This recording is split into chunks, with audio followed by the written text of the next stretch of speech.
Hallo? Goeiemôre meneer Smith, hoe gaan dit? Alright, jezelf? Nee, heel rustig, dankie. Hoorie, ek skakel van die skool af. Yes. Ons het nou jou kind se lysie en alles ontvang. Okay. Alles is reg. Ons As wag daar nou nog. probleem? Ja, ons wag nog net vir die grasmasjien. Die grasmasjien. Ja, Wat is 'n grasmasjien? die grasmasjien meneer. Moet ek 'n grasmasjien koop? Ja, jou kind speel ons ook op die speelgronde.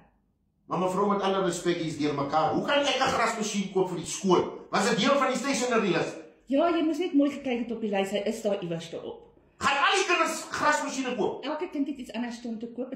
Nee, maar julle is man, man. Hoe kan ek nou 'n grasmasjien koop? Jy besef ons January nou. Waar moet ek nog geld kry vir 'n grasmasjien?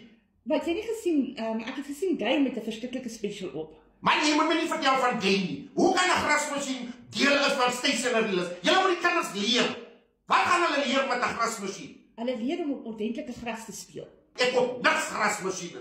Niks. Welkom haal jou kind asseblief. Ons Wat? is ongelukkig nie dat hy op gras speel wat daar nie gesny is. Jy ken my nie. Ek sal nou tot daar kom, maar kom jy met 'n grasmasjien. Met wie praat ek nou?